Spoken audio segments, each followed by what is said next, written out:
This is the Average Guy Network, and you have found Home Gadget Geeks, show number 257, recorded on April 21st, 2016.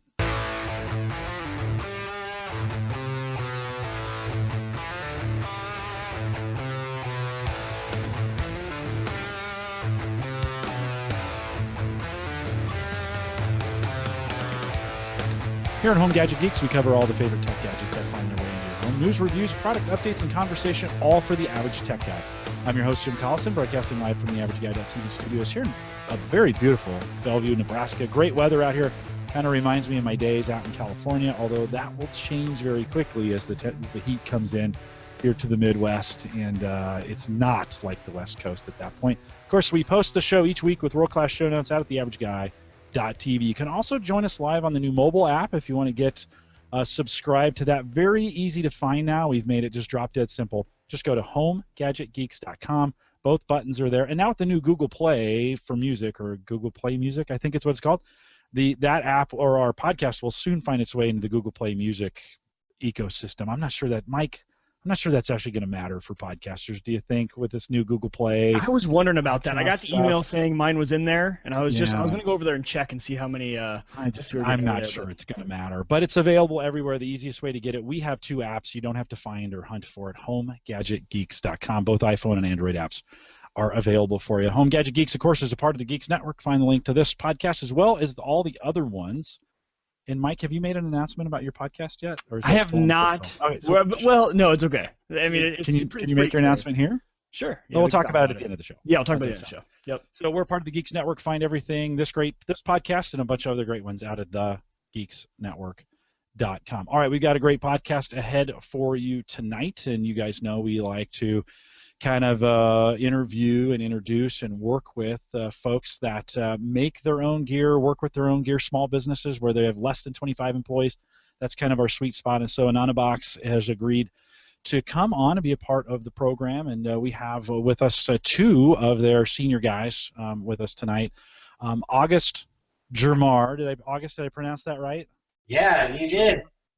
I got it right. So August, welcome to Home Gadget Geeks. And then his VP of Operations there, Alan Burwell. Alan, welcome to Home Gadget Geeks. Thanks for having us. No, it's great to have you. Hey, before we dig in on the Anonabox, so we've been talking about this thing since we got it from you guys. Each week we kind of talk about what we're doing with it and how we're using it. But let's get a little bit of background from you. So August, let's start with you. Your title is founder and CTO, which means you really do all the work, right, there. And so tell us a little bit about your background, who you are, what you do, those kinds of things. Yeah, I'm also a head bartender. I mix all the drinks for the office. Nice. Once. But most of the time, right, you're writing code. You're the guy who's cranking on the tech. Is that the way it works? Yeah, pretty much. It's not quite as fun as bartender. But, yeah. I have a feeling, though, August, that when you get right down to it, you crank out some pretty interesting stuff, whether it's hardware. And August, are you both on the hardware and the software side? Do you do both, or do you favor one over the other? Oh, you have to. They go hand in hand. They're iron jelly. Awesome. So you do both. Alan, as VP of Operations, tell us a little bit about your role there. Well, so I mean, you're correct. August is doing the coding stuff, and I have to kind of decipher what he's doing. Sometimes I'll get a new update firmware, and I'm testing the device, and August will have hidden some new features and some things that he's working on, and I have to go, August, what is this new feature you got here for me? And so my job here is to kind of to coalesce the master brain behind a lot of these new, the software and the hardware perspective, and kind of have to figure out, okay, well, how do we package this into something that is going to be useful to the end user, and how do we work that out so that at the end of the day, what you're holding in your hand, actually brings together all the things that we're trying to bring together. Yeah, let's talk a little bit about what we're bringing together, and maybe Alan, you can give me a little bit of history of the company as we go back last 3 or 4 years, and how did you guys get to this point? How did Anonabox get to the point where it's at today? Well, I'm a little newer to the company, but I mean, basically the story has been told many times. I mean, it started in in August's brain. He, kind of came up with a concept with a couple of buddies. They worked together to bring out the original device. It was launched on first Kickstarter and then Indiegogo. After the initial kind of push, it was acquired by a local company here. August was actually working for them at the time. The parent company is called Social Inc. That parent company bought them, I believe, back in, March 2015? Yeah, about a year ago. Yeah, so they started working together in earnest in about 2015 in March, and Social provided some additional assets and some additional guidance from the overall corporate perspective. But August was pretty much free to kind of bring the next iteration of the product to fruition. So what you have in your hands of what you've been playing with, that's actually the latest version. I mean, that's version 2 of the product. That's our pro device, and that's what we brought to market in January of 2016. So kind of in between there, kind of working and refining a little bit of the original product, but behind the scenes, August kind of really working endlessly, if you will, to kind of come up with the next iteration of the Anonabox product. And what you have is, again, the Anonabox Pro being the fruit of that labor. Iteration. Go ahead, August. Go ahead. Yeah, we have currently 4 versions, and the Pro is the most recent and most advanced by far. Yeah, and so let's talk to me a little bit about the Pro. When you think about what this does, Wi-Fi enabled, of course, VPN and Tor supported in that. We've got WAN and LAN ports. You've built in the USB as well as the micro in it. I mean, there's a lot of stuff to it. So talk a little bit about it from your perspective. Oh yeah, it has a lot of different stuff. I think of it a lot as a networking Swiss Army knife. It's for someone like me to go into say an office where the regular router was broken. I could install one of these. No matter what the old router was doing, it will do anything that any conventional router will do, and a lot more. And the micro USB port is how it's powered. So it's sort of a travel router, but also it'll do a lot of other stuff. And ultimately, what you do with it is up to you. And I believe a lot of the customers will actually think of things to do with it that I've never even thought of. Yeah. Do you get feedback from the customers saying, "Hey, we're doing this," and you get surprised about what's kind of a unique? Can you share a unique one with me, maybe that you've had do it where it surprised you? Oh yeah, I have. Well, one Alan just mentioned was a guy who had wanted to share the feed from a webcam, and he happened to live on a sailboat, and the sailboat had internet access through the marina. Who it was a Wi-Fi network, and they couldn't forward ports because he didn't have access to the router itself. So he used the Tor network to generate his own unique onion domain. And then he basically shared the video to himself when he was traveling, so you check in on his boat over the .onion domain, which didn't require access to the main marina router, if that makes any sense. Yeah, I think so, a little bit. Hey, when we talk about Tor, let's cover that really quick, because a lot of our listeners are very familiar with VPN ID. We have a lot of sysadmins, a lot of those guys. In fact, a lot of the listeners have told me they run a Windows server at home. They've turned on, or they use a Linux server. They've turned on VPN services. They just run their laptop back to their house through a VPN connector. So very familiar. What's the deal with Tor? I mean, give me kind of the rundown on that. What's the advantage for the average guy? What's the advantages to using that? Well, you could think of Tor as a free VPN, but the main benefit is that it's decentralized. With a typical VPN, you're making a tunnel from you to someone else. But with Tor, it's spread out across the whole world in a series of volunteers who run nodes. And instead of anyone, there's no logs to collect. And it works a lot like a VPN, but it's totally free and probably a little bit slower because it's all based on TCP for your sysadmin audience. But if they're not already familiar with Tor, they can look up the info of its development there. It was originally a naval defense project. It was actually fairly militarized. It was set up as a naval / DARPA project, just like the initial internet. And is it associated with, when we think of file sharing or torrents, is it that same kind of concept, same kind of network, or different? Oh, everything. It'll do everything that the internet, as most people know it, does. It's just a different version of the general internet that includes the current internet. You can access the regular internet over Tor, but you can also access sites that are only available on the Tor network, which are the .onion domains. Okay. You can think of the regular internet as everything most people know, and then the Tor network as the internet plus a little bit. You can access more. And a little bit more, and a little less. A tracking goes on, so to speak, right? On the Tor side, in other words, because it's distributed and logs aren't necessarily kept everywhere, your presence is not necessarily tracked. August, is for you? Did you come at this project because of a concern of just being secure on the web, from that sense of like today, if I go anywhere, it seems like I'm being tracked? Is that important to you, that you can find ways to kind of be anonymous? It is, and well, that's important to me. But what initially drew me to the project was the other side of the coin, the other thing that it does, which is circumvents censorship.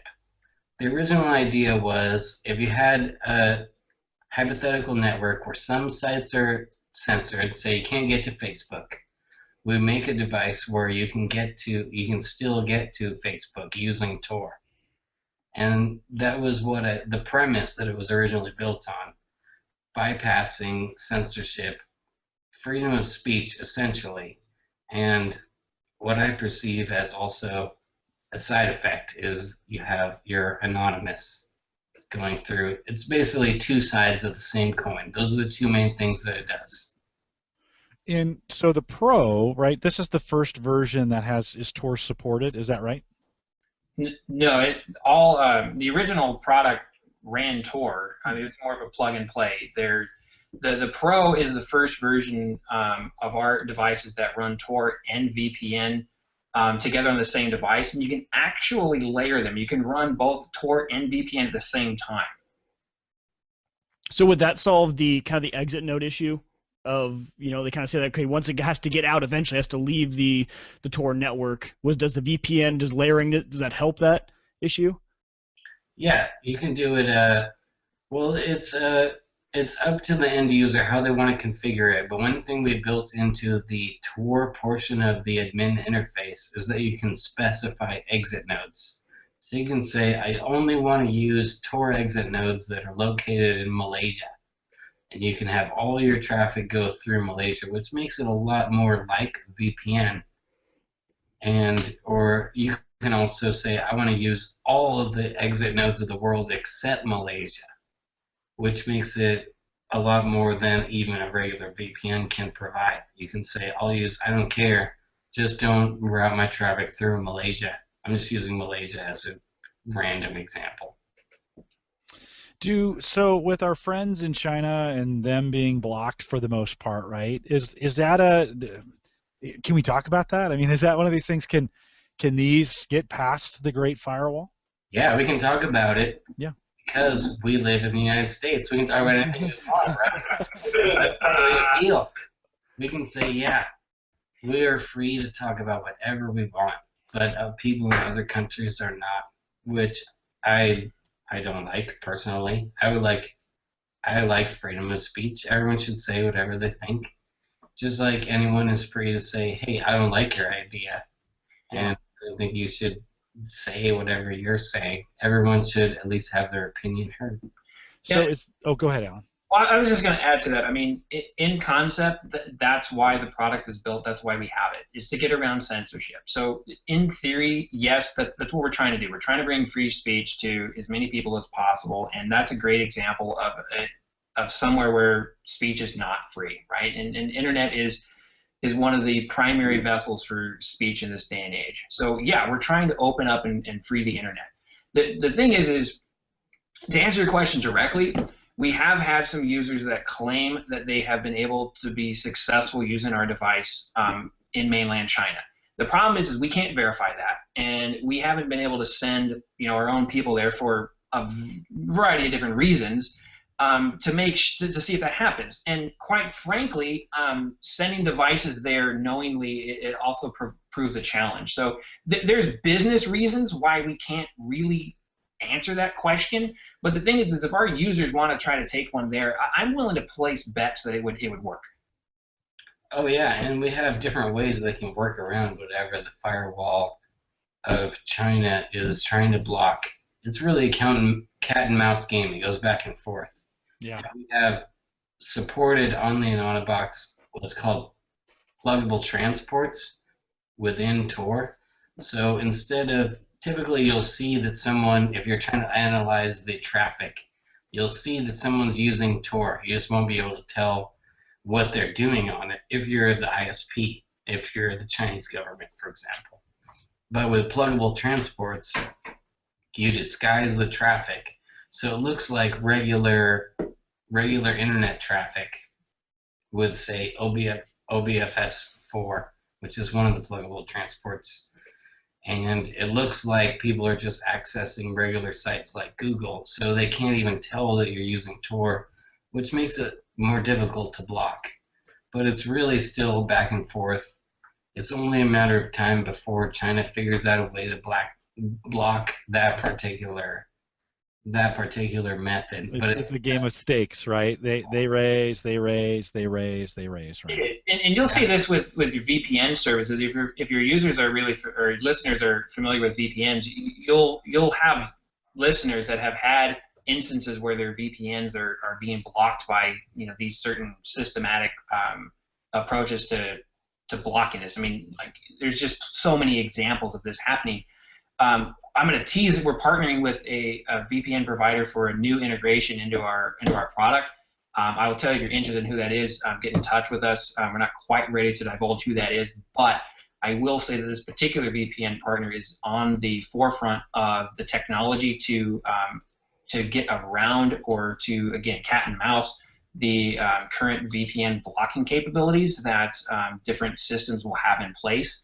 So, I mean, again, your users might be familiar with who that is, but August is correct in that it's definitely a cat and mouse game when you're looking at censorship, and we're trying to provide the Swiss Army knife tool to give you as much easy to implement options to see how to manipulate the system so that you have a voice and a way to not only get that voice out there, but also to be anonymous, to protect yourself in those situations where sharing your voice could be potentially dangerous.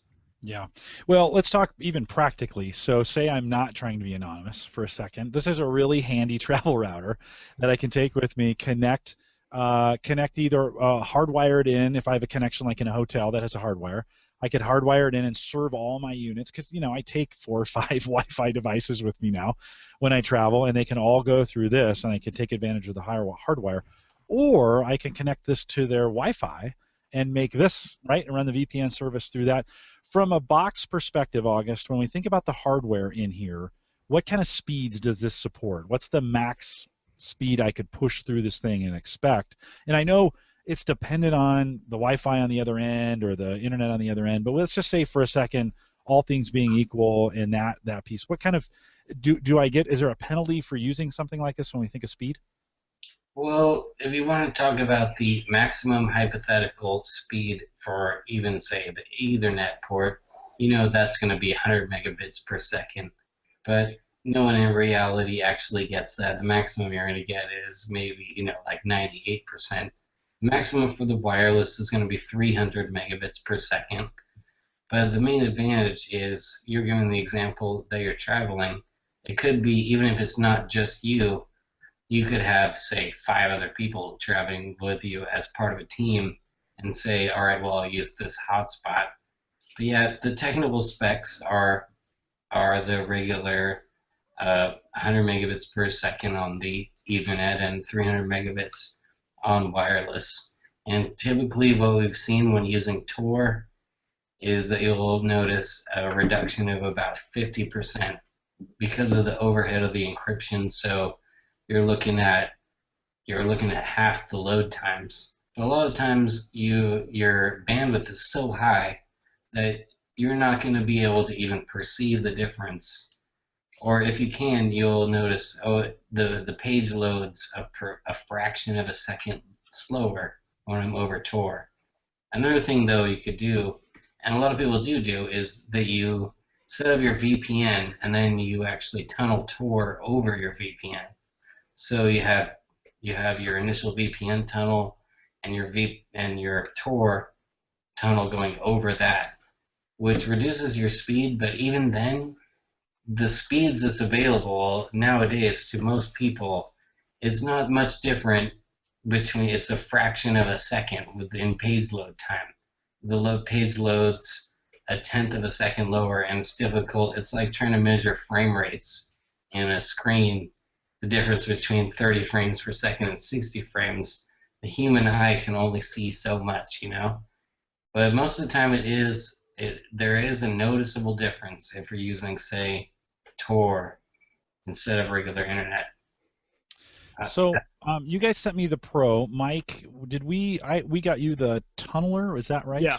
Is that It's what the tunneler. So this one has the VPN, but it still has the Wi-Fi, but no Tor option in it. So, but I've been testing that out. What's the difference? Is that just an older version, or are there use cases where I would use the tunneler and not use the Pro? I mean, the price difference right now is $20, so it's not that big of a deal. But where would I want to use Pro and where do I want to use the tunneler? Or at this point, does that even make any sense? It is I guess I would consider it an older version. That when you talk to August about hardware, it's running what's effectively a slower chipset. Part of that reason is because when you run Tor and VPN together, you just need more capacity. So when we were developing the Pro, in that concept, we needed to upgrade the hardware. So the reality is the Pro does have, it's not just the extra ability to run Tor and VPN together. There's actually the physical hardware that it's running on it is upgraded. So in reality, the Pro is the most advanced and the most latest version. Now, when you talk about use cases, the use case for just a tunneler would be in a situation where that's all that you have the need for. Just because it's running on a lesser chipset doesn't mean that it's not capable. It's fully capable to do what it needs to do. And if all you need is a VPN and you don't care about having Tor and layering them together or having the option to toggle back and forth between them, then the tunnel is the product for you. I mean, it has the same interface, so you still have the same basic controls. You can still do a lot of things with it, but it's just VPN based. So, I mean, we can sit there and talk about like why you might just want that. But again, if you have listeners that are already familiar with VPNs that aren't with Tor, well, heck, there's your use case. Yeah. Hey, just recently, so there was an announcement, I think today or yesterday, that the Opera browser now is going to support VPN natively inside the browser. When you guys think about that, and there were some pluses and minuses to that, and for people using VPN, August, when we talk about that in the browser, how do you respond to that? Is that really a good idea to have browser-based VPN, or what do you think about that? Well, yeah, you can do it any number of ways, but to have your just one program on your computer routed over a VPN, it's a specific use case scenario. Say you want to have Opera coming out of China and then you have Chrome out of your real location. There's potential real uses of that. The main difference is if you do it at the hardware level, no matter what program you're using, be it Chrome or Opera or Skype or SSH or FTP, everything is going over that VPN or Tor. For example, if you want to do SSH over Tor, there's no real practical or easy way to do it other than using our devices. Okay. Yeah, it certainly it popped up as funny. I've been following the news a little bit, and all of a sudden we're doing this interview today, and this story pops up about them and it is right Opera Zone, or it's a Chinese kind of based browser, and you kind of think, well, there was a lot of speculation like, hey, you want the Chinese snooping on everything that you're doing if you're going to use that. So it's kind of an interesting. We don't talk a lot about that here, but it's an interesting discussion. Mike, I want to hear. Oh, go ahead, August. Why not? We can talk about anything we want. Well, we just don't normally talk about it that much. We're more onto the gadget side. But I wanted to hear you guys. I wanted Mike to talk a little bit about his use and then get some feedback from you guys on that, because I think he's pretty much your typical user, a lot of the guys in our community. So, Mike, why don't you talk about how you used the tunneler? Well, so like we were just talking about with Opera, I traditionally ran my VPN service just through like the client that they give you. So I use, for example, private internet access, and PIA will give you software to use, and usually that's what I was doing, just clicking it on whenever I needed to do anything on my computer and then clicking it back off. So that's how I had traditionally done it. So then when Jim hands me the Ananda Box, I'm like, okay, let's think about some really creative ways to do this. And the cool thing I found was, so I took it to school. Where we're not filtered at school, but you could be tracked at school. I guess they don't block anything. So I used it. What? You're tracked at school. Oh yeah, you're tracked. Yeah, but they just don't block anything. I wasn't trying to circumvent any sort of like, oh, I can't get to this website, I need to do it. So yeah, but for the privacy aspect, the cool part for me was being able to plug it in, attach, and then have me and let's say like two of my buddies all on the same thing, all on the VPN. Makes it pretty easy. So we were kind of testing different speeds with that, testing when you turn VPN on, when you turn VPN off, and just kind of going through all those different use cases. So for me, I think the biggest aspect of this was the travel router part, because I can see myself as I move into my career, I'm going to be traveling a ton, taking this, using it at hotels, using it anywhere. The one question I had for you, so I guess, is that normal? And then where did the partnership with Hide My Ass come in? Like, why Hide My Ass? What were kind of the pros and cons of going with them as kind of a partner? No, I can speak to that. We went to Hide My Ass first because we were trying to prove it as a technical concept. They had the best documentation for OpenWRT. Okay. So we started with them as sort of a way to just prove that it was functional. Just a proof of concept, and they essentially had the best documentation where we could just take it and say, yeah, we can prove this works out of the box. And then we called them and they said, sure, we'll be on there, and we put their logo in the section. Okay. We didn't really vet it in any other way than from a technical perspective. Okay. So then since I have the version that doesn't have Tor, would my kind of use case for it be your typical user use case for this box? Yeah, for the tunneler. And the reason that it doesn't have Tor is that the chipset actually will also run Tor at the same time. It's just that the overhead for the encryption is faster than it's not a very good user experience. Okay. So we took that chipset and we said, you can either run VPN or a Tor, but if you run both, it starts to slow down, and it's not a very good user experience, so we need to build a faster chipset. And that's where we went and built the Pro, basically around that idea.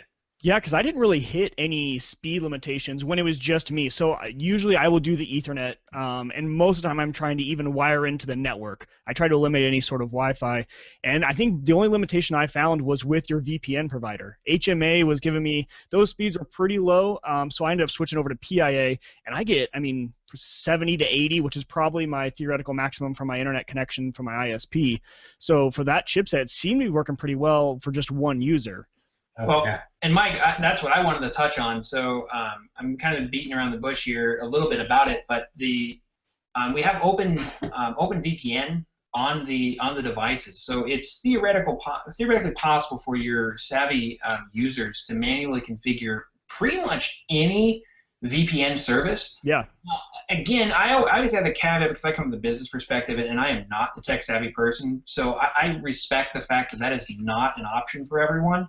But if you have the appropriate documentation, which again goes back to one of the reasons we courted HMA to begin with, is if there's good documentation out there and or you're savvy enough, you're going to be able to configure this with a lot of people. So were you successful in getting PIA set up? Yeah, I found someone online had posted a really good kind of tutorial walking through because initially I probably wasn't to the level of tech savvy to find all that stuff, but once I found the article, it worked fantastically. So yeah, I did it through the OpenVPN setup and it worked and it was fast and worked really well.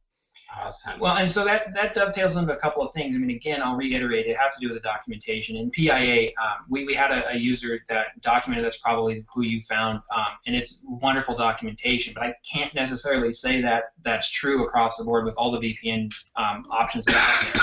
The reality is there's just so many. So we have a couple of things working in the pipeline. I mean, one of our core business models right now is to expand the VPN services that are already pre-integrated into the device. So again, I'm going to plug that we have someone coming. Please send us an email or sign up for our newsletter. We're going to announce here early May. And as we do this, we were looking to bring on some additional VPN providers directly into the interface so you don't have to do a manual configuration. If your listeners are out there and they're interested in someone who's like, oh, I'm using XYZ VPN, we're actually running a contest on our site right now, Anonabox.com, where you can vote for your current VPN service, and we might actually work to integrate them. So please give us some feedback, interact with us, tell us who you want, because that's where we're going, and we want to make it easy for you to work and use whichever VPN service you're already using. Yeah, I went over to PAA simply because of they're pretty good about not logging much information. So if you really want that true privacy without being tracked at all, they're logging where I think like some of the other ones that I tried, that it's like 6 months to even like a year, they keep those logs. So you would still all of a sudden have your VPN shut off because of if you were doing anything on it that they didn't like or something like that. So. Yeah, that's always the business response, right? Is we're making a privacy router, not a do something illegal router. Right, exactly. Yeah. And so then it's like, well, especially up law school, I understand the jargon. Yeah, we get it, but and again, we respect that there are a lot of VPN services out there that specialize in different niches, and different people are going to want to leverage different VPNs for different reasons. So we solicit the input and the conversation. Please reach out to us, get involved with our contest. Let us know who you want, who you use right now, because we're working towards that, and we want to make this device as easy to implement as many different instances as we can. August, go ahead, August. Go ahead. A lot of the protocols are not very standardized, unfortunately, so it does vary a lot from provider to provider. OpenVPN is a very vanilla, generic framework that people can put in their info, but each different VPN provider has different protocols and even VPN setups that require different configurations. There's UDP-based VPNs and TCP. So for us to set up, basically what we do is simplify the setup. So you just have a username and password and you put it into an interface. But yeah, I just want to say unfortunately, they're not very standardized in their protocols. VPN protocols in general are not standardized, which is what we're working to overcome. Right. Yeah. A lot of our listeners savvy enough to set up their own VPNs at their home, right? Using a home server, Windows, Linux, something like that. If I know what I'm doing, I'm savvy enough, can I connect this to my home server and run everything, from my server at home? Oh yeah, not just that. You could have one at your home and run that as your own VPN server. OpenVPN as a server instead of a client. You could buy two and have one at your house and one on your computer and take it anywhere in the world, and no matter what, you tunnel back to your home network or your corporate network, which is something we've been talking about. You could have one, just like most larger corporations have. You have your VPN concentrator at your corporate headquarters that everyone tunnels into to be on the LAN, and this same device, just like we were saying, it's a Swiss Army knife. It can be a VPN client or a server. So you could configure it as a VPN server at your house and connect to it any number of different ways. So if I did that, say I bought two, documentation to set that up and to get that running, is that all available on your site? Would that walk me through that? Is that how that works, or how would I go about doing that? No, that's something it can do, but there isn't documentation yet. That documentation is yet to be written, but we have tested and we know that it does that. It's kind of like documenting the magnifying glass on a Swiss Army knife. It's just one thing that it'll do. I'll say if we have users that are interested in that and you're listening right now to this podcast, send us an email, get in touch with us on our website, because we will work with you. And I mean, we've just touched on a couple of the random instances we have. I mean, we're very dedicated in making the product useful to people and how they imagine using it. So if this is something that you're interested in and you want to get some, let's talk. We can make it happen for you, and that's obviously going to help us in developing some documentation where we can make it a little bit more accessible to everyone else. Yeah, we're writing the documentation as we go. Well, you may get some folks to take you up on that from that standpoint. We've got some pretty savvy listeners that may want to jump in and give you some feedback on it as well, and we hope that they will. So there's only 12 in the company, right? Just 12 of you guys. Is that number right? That's what's on your website. I pulled it right off. Yeah, that's right. How does that work? Like, that's not very many people. Is everybody doing everything? Are you guys ever sleeping? How is that going? Everybody does everything. Yeah, you get the most tech novice person like me even answering technical support questions, and oftentimes I have to say, like, I don't know, I'm going to get back to you. But yeah, I mean, all the cliches that are out there about startups, they're there for a reason, and every single one of them are true. Yeah.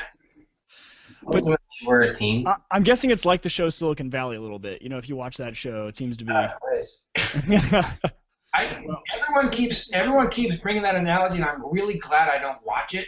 I think it just hits too close to home. I mean, I have family in the Silicon Valley. I'm down there all the time, and we're in a startup. I think if I was watching that, I would just never get away from the office.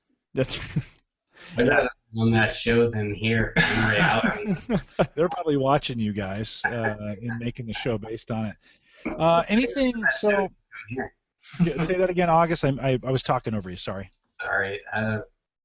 The writers for that show should come here. I bet they'll get some ideas. They probably get some good ones, indeed. Guys, as we think about the product, anything that I missed, or what else would you want to highlight about the product? Any future announcements? Anything you want to talk about? For future announcements, stay in touch, and we'll keep you in the loop as well. I mean, want to keep your listeners up to date, and you guys as well. But if you're really interested in future announcements, we do have a couple of things here in early May. Come to our website, Anonabox.com. Sign up for a newsletter. We're offering some promotional pricing. If you're interested in getting one, you get yourself a discount by going there. And there's email links on there, info@Anonabox. You can get in touch with us generally. You can email me personally. It's Alan, ALAN, @Anonabox.com. I'm happy to answer any questions anyone has. I mean, please do feel free to get in touch with us. If you have interesting use cases, we want to hear it. It's probably something we haven't thought about, so please give us some time. Don't think you're going to get an answer tomorrow, but we're going to work with you, and we want to bring the Swiss Army knife of internet freedom to as many people as possible, and that's our commitment. No, that's awesome. One more question Mark had. August, if I set this up as a server at my home, can I use standard VPN software on my laptop to access that anywhere in the world? Is that a fairly easy setup to do it that way? Well, you say standard VPN software. Well, like OpenVPN, so here's this exact Mac question. Or something like that. Yeah, if I've got one as a VPN server, could I use OpenVPN software client on my laptop to access it remotely? Yeah, I don't know of a specific OpenVPN client to use, but theoretically, yes, that would be something you could do. You could do any number of things. It's pretty wide open. Another thing you could do is you could have a USB thumb drive that you host your own Onion domain from. You could have your own dark web website that's hosted from a thumb drive. It's meant to be wide open. You can do anything you want, anything you can think of. And yeah, I mean that example that you gave, that's possible. I just haven't done it specifically. Yeah. Well, I think I'm going to ship mine. So we have Christian Johnson who has in August. You owned your own ISP for a while. Is that right? I saw that in your in your bio. Do you still run one, or did you give that up? Oh, I gave that up. My main, yeah, I had several ISPs that I acquired, but that was in the dial-up days when people still Oh, a had while ago. A while ago. Well, Christian Johnson, one of our hosts on here, he's actually he's in the ACES program, Cybersecurity and Defense, at the University of Maryland, big on this. And so I've been holding on to it till the show, so I would have it to kind of show. We're actually going to ship this to Maryland, and I'm going to have him kind of look at it and review it and mess with it and see what he can do. I'll have him listen to this podcast. He's kind of a little hacker, so he will, if there's a kid who could figure out what to do with some of these kinds of things, he's the guy to do it. So I'll have Christian listens too. So Christian, it'll be coming your way here. I'll send it in our office. You'll have to pick it up in our Gallup office. But cool, guys. Mike, anything else that you want to add, or any questions you want to add to this? I hope it looks like we've covered most of the questions in chat, but anything else? Right. No, I was loving the history of it and everything like that. That was interesting to hear where it started and came from. And then I'm glad we got to talk about kind of the different product lines they have, because I think it's interesting. You know, they said they have 4 different models, and when you go out there and look, there's really one at each price point, if that's affecting you, or if, you know, different features and stuff like that. So I'm glad we kind of got an overview of the pros of each one. Cool. Yeah. So, and I know Sean's still back there. So, Sean, thanks for doing the work to get this thing set up. I appreciate it. John. Yeah. Sean's man. Thank you. Yeah. Hey, we like to stay in touch, and so if you guys have new things you want to talk about, or if you got ideas you want to drop in, many of our, you know, we've got some startups that we've been working with over the last couple of years that they let me know. They just chime in, hey, we want to talk about something new. So if you guys would do that, that would be awesome.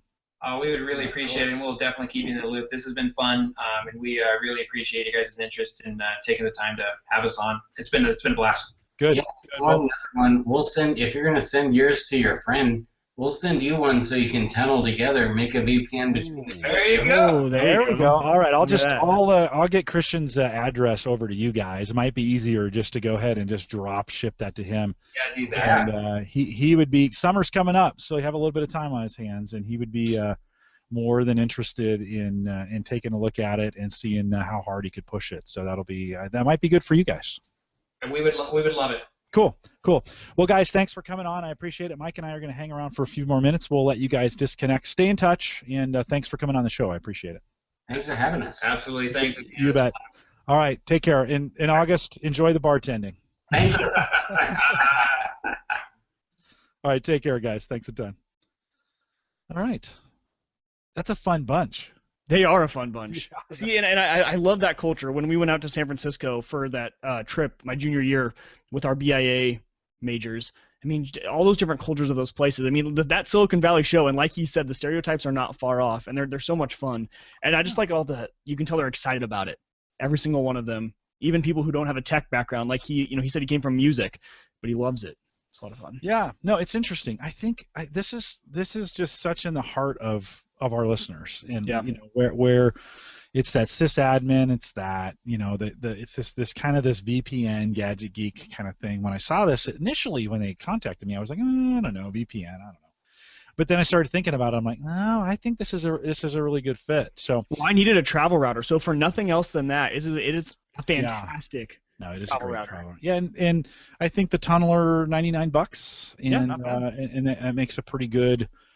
For you, that makes a pretty good router. I had been using that Kingston travel router that's got the storage, and still that kind of works. In fact, you can still connect that to this. It's just handy. Right. It's so, I mean, look how small this thing And it's light. It's I know. super light. You're almost like, is there anything in here? I want to open it up and see how all those connections fit. I mean, it's more impressive than a Raspberry Pi with how they simply engineered all those connections on that board. I know. No, it's pretty cool. They've got a cool little product here, and it's a pretty cool gadget. So, Anonabox, ANONABOX.com if you want to check them out, and we'll ship one of these. Get these when it's shipped out to Christian. He can mess around with it. I'm kind of interested in the tunnel. That'd be kind of cool to, Yeah. He'll have to teach me. Yeah, there you go. At that point. It's like, oh, I mean, I got it set up. You need your own tunnel into Maple Grove. Something there you like go. that. Yeah, the FTP over there. I got it set up. I got the Wi-Fi on attached to my network. I took it out and tried it. Easy to connect to, easy to run, easy to connect to. It comes with a USB cable as well, so you can plug it in. Yeah. So for power, right? It's Right. power to it. That's kind of the key. Well, and I was going to mention too, so I tried both. I did the HMA free trial. So the HMA, for anyone who's listening who doesn't know, they're just a VPN provider. So if you don't want a VPN to like your home and you just want someone to kind of, you go to their servers and you connect anonymously, they have servers everywhere, but the speeds I was getting, I thought it was the box at first. So I was really unimpressed. It's not the box. So I think that's why I asked them kind of why they partnered with them, because once I switched, the speeds were through the roof. They were hitting my limits that I see at home anyway, which for anything, then you're not limited at all on speed. So if you get it, I would suggest maybe going with someone else besides them, but I know they're their partner. So then it's free trial, so you might as well try them out. Who do you recommend then? Because it comes with a free trial, right? Which is private internet access. Right. So that's $7 a month, but it can be like, $7 a month. It could be $30-something a year if you paid up for the year. So really reasonable, and those speeds are insanely fast. So super reasonable. I'd love to hear back from you too. If you buy one of these and you set it up with your home VPN and you get it going,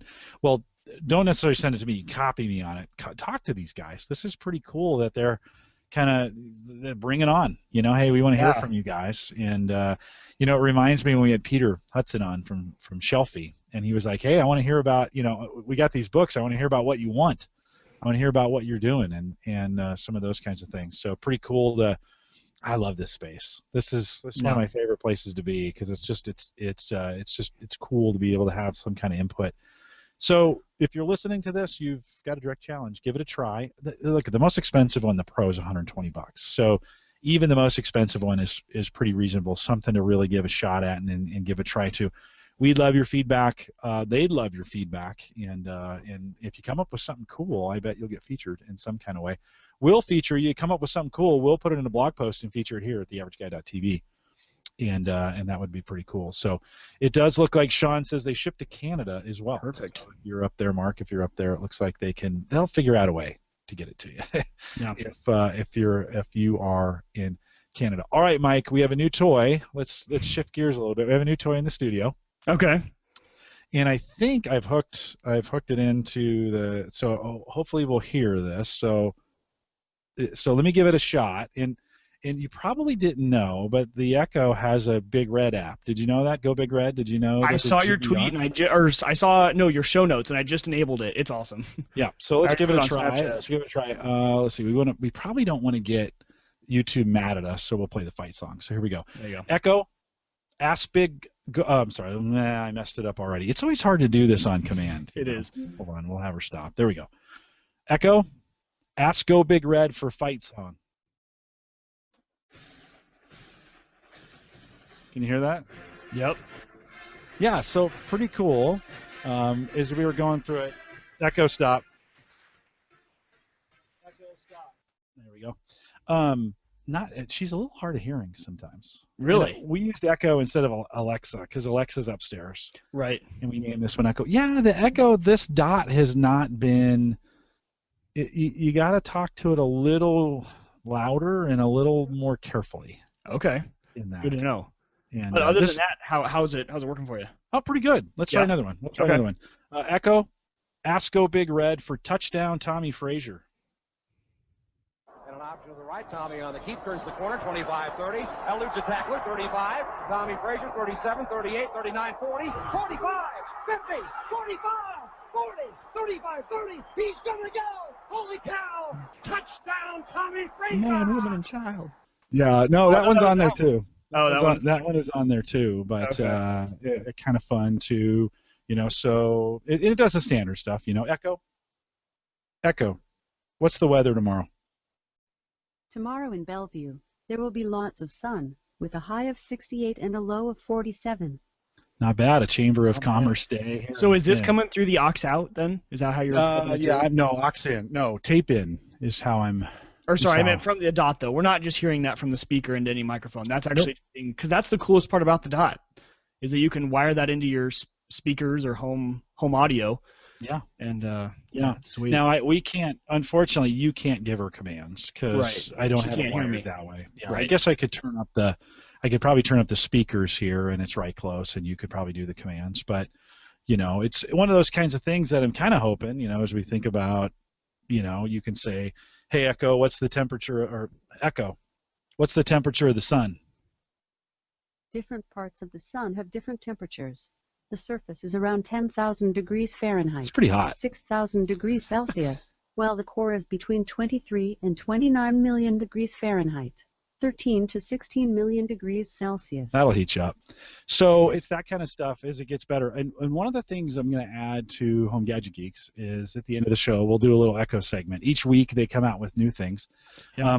I actually purchased, so we talked about this on Home Server Show last week. I actually purchased the D-Link, the plug, and that's what's the Wi-Fi Smart plug. And let me get the model number on this. This is the DSP W215. So, I was trying to look for one that would, remember last week we were talking about, oh, you weren't here, trying to find a kilowatt meter basically for the Drobo. I want to know how much wattage the Drobo was pulling. So I bought a Bluetooth-enabled one from WIT Energy, and it did a great job of measuring, but Bluetooth is not the way to do that kind of measurement, because every time the phone would shut off, it would drop the Bluetooth, you'd lose your tracking. Oh, yeah. Right, not very good. So back in the box, back to Amazon it went, and then I picked up this D-Link one. Dave had mentioned this on Home Server Show last week, and so we'll plug that in, and I'm hoping to get some Wi-Fi reporting that's a little more stable on equipment, and then it's Echo enabled, so you could. She didn't hear me. It's Echo enabled, so that you can turn the lights on and off the Amazon Echo. So what I'm hoping, what I'm going to do is plug my studio lights into it eventually, and then I can come down here and say, Echo, turn the studio lights on. Oh, nice. Sorry, I couldn't find a device or group named Studio Lights in Jim's profile. Yeah, so I haven't quite set that one up yet. That's what I have right now with the what is it? It's a Belkin one, I think, or something like that. No, it's a Wemo. Yeah, whatever that is. But my Echo is way in the living room, so she can't hear me. So I can't really utilize it, but I use the app on my phone. Yeah, so we'll add a new segment into this where we talk about the Echo update of the week. And actually, maybe it's pretty good that she can't hear me, because I've said Echo a bunch of times. Right. And Does she have the mute button on top too, so you can have her stop listening? Yeah. I could click that. Same exact setup as the Echo itself, except it's short. It's I'd pick it up, but it's all connected at this point. It's just a little hockey puck. Right. It's just a little hockey puck version. And so I'm hoping to add some new. What the heck? Let's give this a try. Echo. Ask Go Big Red for tunnel lock.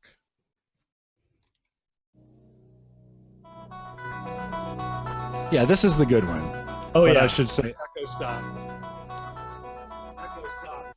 Yeah, I don't want to get busted on YouTube. Right. I wonder if that little bit will get me. Oh, I was doing a vlog, and we played like 4 seconds of a song in the car, and it was just on the radio, and I can't run ads on it. They let it stay up there, but that's fine. Yeah. No, they'll just tell you can't run ads. So we'll be adding that to the list every week. If you've got an Amazon Echo, we'll talk a little bit about the availability on it. Mike, do you want to talk about your podcast at all, or do we want to wait? Yeah, we can. It's funny. So I was just listening to the latest Podcasters Roundtable, and they were talking about pod fading and bringing your podcast to a close. And actually, so you guys, I guess, are the first to know. People who follow the show know I haven't done one in the last 2 weeks. I'm trying to do a final episode, but we are going to bring Open Mic Night to a close. It was a great time to do it because we were at our peak. I thought we were doing great stuff. We had more numbers than we've ever had in the past. They've been climbing the past few months. And but just with everything going on in my life, with graduating, studying for the bar, switching to my new job, and everything like that, which I think it's time to bring that in for a close, especially because Colin and I were having scheduling conflicts anyway. And so thank you to anyone who was part of Jim's audience for coming over and listening. I know PTD and some of them were just always out there and stuff like that, so it was great to have all their support. But yes, my podcast, that one is the final chapter is being written. So. Well, it happens, and life changes, and there's bigger changes for you ahead in life with the bar exam and all those things coming up. But good for you to let it fade kind of gently and in control, and not have to come back after a while and apologize to the audience. Sorry, I was gone for 6 months. Right.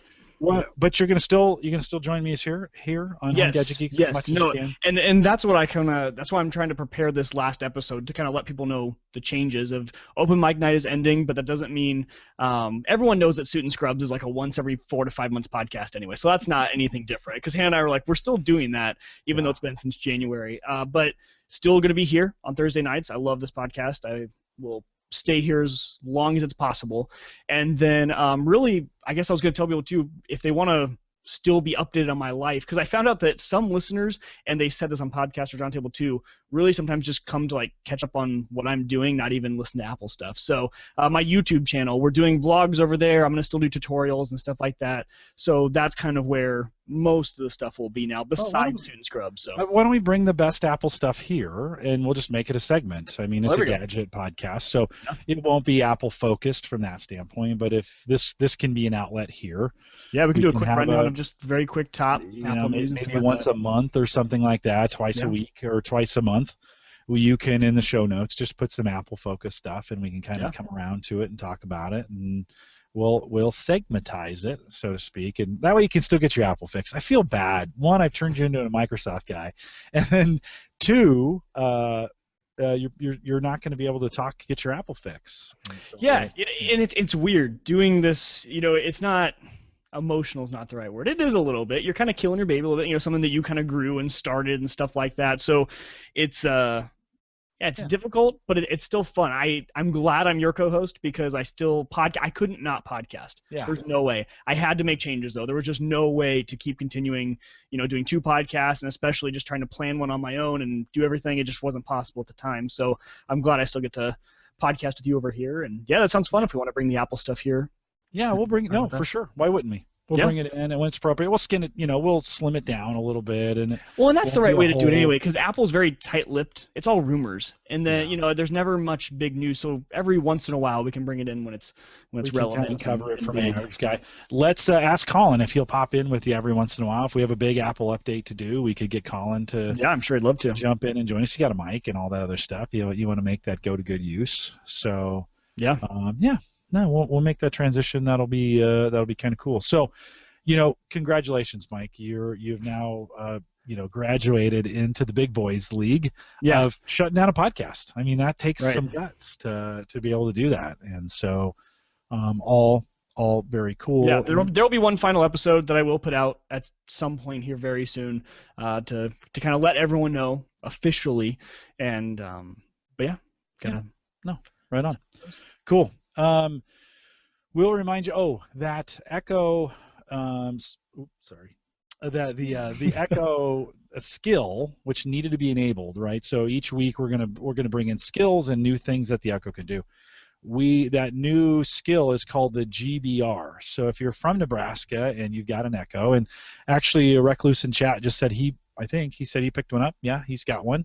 And then John also just tagged me here during the show and said he just bought an Echo. So it makes sense. Each week we'll bring in the update. I track all that stuff over at Know It Guy, KNOWITGUI, Know It Guy.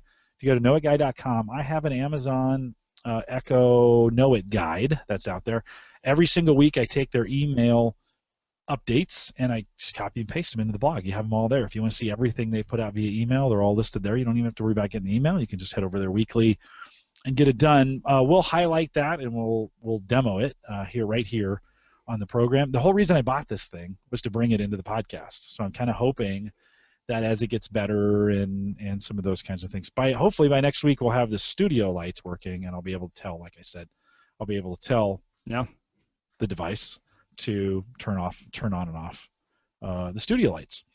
All right, Mike, anything else from your side? Yeah, there was one thing I was going to talk about. It's kind of the cool. I think Snapchat is just fascinating. I know that it's kind of interesting because I don't think it's progressed all the way through all generations yet. I still think it's kind of a younger generation thing. I think actually my generation is probably on the oldest side of users of Snapchat. But as far as using it as a tool to share technology tips, talking about podcasting, anything like that, man, such a cool platform. I followed one guy and he does a lot of just like brand marketing on Snapchat, and it was really cool. So then I started following, a lot of the big podcasters and stuff like that, and they use their stories because their stories are public as just kind of a way you can to share out this sort of stuff. So I was interested to see how many people. I did a few different tests. I don't know if you saw on Twitter, I actually changed my profile picture for a little while. I actually just changed it back tonight to my Snap code that you can actually add people on Snapchat to see how many people would add you, because they can just show their camera to their screen and then it'll add them. But I don't know, I've been extremely intrigued,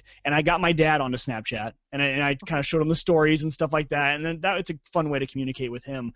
But man, for me, that's another company that went from just not kind of a cool just messaging app to now, man, just super cool use cases that I think people are starting to find. And I think those stories are the way to go. And I've been really enjoying watching those sort of stories. I almost follow more people that I don't know than actual friends, because they're people that I like watching their stories. They're interesting, they're entertaining, they're educational and stuff like that. So I just didn't know if anyone else was having that same experience, but man, I've been a huge fan of Snapchat lately. I'm hearing more and more about it, which means I think it's gonna be here to stay. It's where Instagram was last year, right? From that standpoint, Twitter maybe the year or two before that. I'm gonna have to jump on it. I've been holding off, and my daughter will roll her eyes and like, oh my god. But I'm hearing so much about it that it's gonna be one of those I'm gonna have to go. I finally got my Instagram account fixed. It didn't work for the longest time, and I finally figured out what the problem was, and I got it running, and then immediately I got like 200 people following me on Instagram. Yeah, it was just crazy, and I don't post enough pictures to have it be worth it. But I don't either. I'm not a huge Instagram user, but man, just being able to it's like being able to vlog super easy and just have it go instantly out. You just take a quick video, and then it can only be a certain length, and you just click upload to my story, and everyone that follows you can watch it real quick, and then it goes away after 24 hours. It's just it's almost better for me that way than taking the time to edit, publish to YouTube, anything like that. There are a lot of people that I follow on Snapchat that do vlogs strictly on Snapchat. They don't upload them to YouTube. They don't do anything, and it's really cool. It's a totally different style of video now. It's interesting to watch. Always around, always available.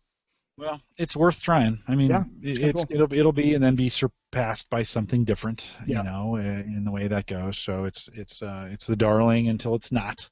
Oh yeah, it is. So yeah. But I think it's now just starting to finally, people are starting to see the use case for it. People who probably would never have thought to get on Snapchat. Ray Ortega, for example, does some podcasting stuff on there. It's just kind of fun. You get to see kind of the different side of them besides their really cleaned up, edited, polished podcaster. You see kind of a different side of them. Yeah, I think behind the that's scenes. fun. Yeah, behind the scenes. Good stuff. A little more private from that standpoint. Well, Peter, PTD, from last week said he missed you. He came on and I was like, oh, Mike's gonna miss. He goes, oh, well, tell him I'm missing him. So he really was looking forward to meeting you. And I was looking forward to meeting him too. And it was like the one time I was like, really, the 1 week that I have to miss. And so if you haven't listened to that interview, that's Peter's been a long-time listener and does his own podcast, and so I invited him on. And it's so fun putting a voice to the name, right? Because like he said, he was in the chat room. He's always over on open mic night in the chat room. So I read a lot of his comments. You kind of get to know them, how they chat. And then when I was listening to the interview, I got like halfway through it. I'm like, this is so cool, Yeah, I think like you said when you met him the first time, you're just like, he'd like this. I know it was you. Yeah, he would like that. Yeah, he would love it. This. Yep. Yeah, so. Coming up here in the next couple weeks, John Nye, speaking of security and our little hacker, John Nye, Omaha white hat or ethical hacker is what he'd call himself, is back, and so he's coming up next week.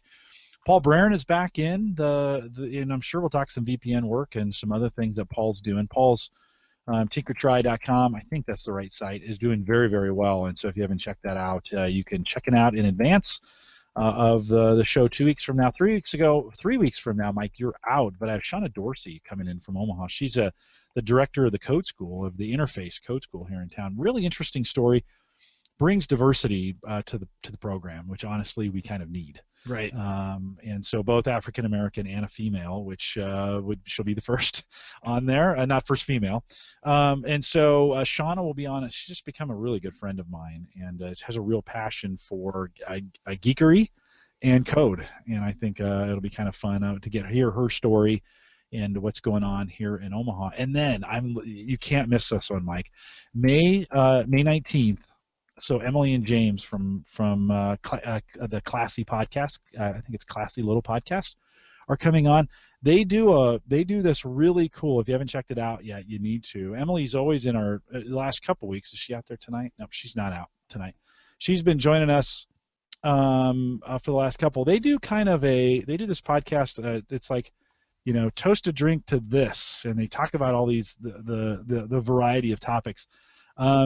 Not safe for work, but it's pretty funny. It's pretty funny. We'll get them to be safe for work for us, but they're both gadget geeks, so we'll bring them on. And I'm subscribing right now. Yeah, it'll be fun. I think it's Classy Little Podcast. It is that right? Classy Little Podcast, wine, cheese, knowledge, comedy. Yep. Yeah. Very cool. No, it's pretty funny, and the thing is, they're really good. I mean, this is the thing. Like, they're good podcasters. It's not. I've listened to a few podcasts where they get a little goofy or screwy or sideways, and you're kind of embarrassed for them. Right. You're like, oh, that's not as funny as you think it is. Yeah. Exactly. I know you think that's cute, but it's not. And they're pro. And so having the two of them on will be fun for the four of us to talk through some tech, a little bit of humor. That'll be a ton of fun. So that's the 19th, and then we've got some open dates. And so if you know of some companies that you'd like to have on, we've had some good ones lately, and we've had some great guests. Some of you I will be calling back to get on. We got to get Christian back on here. Maybe on the Thursday the 26th. That's my birthday. I'm not sure I'm going to podcast on my birthday. I'm not sure that's going to happen. But maybe we'll get Christian back and get some things going, and have a certainly I almost never run out of things to talk about. No, we never do. Pretty cool. Well, some of you have already said you purchased this in the chat room. So if you bought an Anonabox, good. It's not why we do it, but we always appreciate you guys supporting the vendors that we bring on. That's good. That means they'll come back, and that they'll be good friends of the podcast. And so we appreciate you doing that. I'll remind everyone, if you have any questions, comments, or contributions, you can always contact me. Send me an email, jim@theaverageguy.tv, or find me on Twitter at jcollison.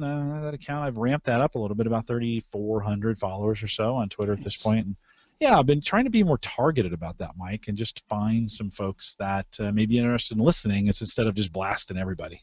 Yeah, you were talking about that on Ask the Podcast Coach, and I liked that way of interacting with them. Like you said, when you have a little bit of time.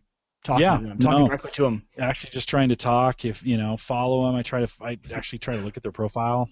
See if they're weird, real conversation. Like actually attracts people that want to talk to you. It's great. Isn't that interesting? So a lot more things going on Twitter. Of course, I do a bunch of that work at Gallup, so I'm on kind of all the time. Well, thank Roger out at WLMN Radio. Have you told Roger yet? I have not. Well, he knows now. Yeah, if he knows. If he listens, I'm going to email him and email Dave. That's such a big deal on the Geeks Network. I think we'll survive on the Geeks Network side. But thank Roger for supporting us out at WLMN Radio, of course, Grafton, West Virginia, and they broadcast us out every single week out there. I think I'm on 9 a.m. Central, or 9 a.m. Central Eastern, something like that, across the radio. Again, if you're in Grafton, we'd love to hear from you. We need to come up with a giveaway for the Grafton folks. Yeah. First one to contact me from Grafton or something like that. You can also listen to Home Gadget Geeks, of course, on that Android iPhone app, courtesy of LastPass. And if their plan, their most expensive plan is like $12. So if you haven't supported LastPass from that standpoint, you can get both a mobile, year, right?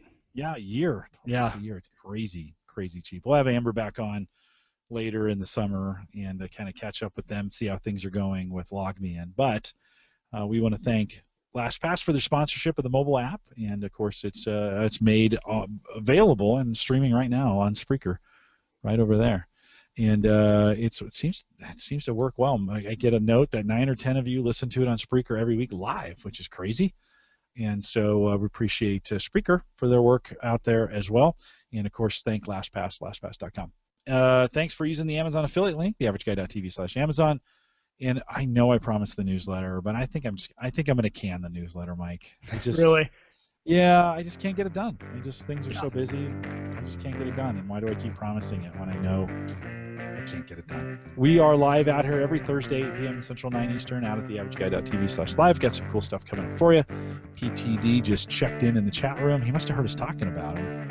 Or have you been out there the whole time? I just saw him pop in too, so I don't know. Yeah, he must have heard us.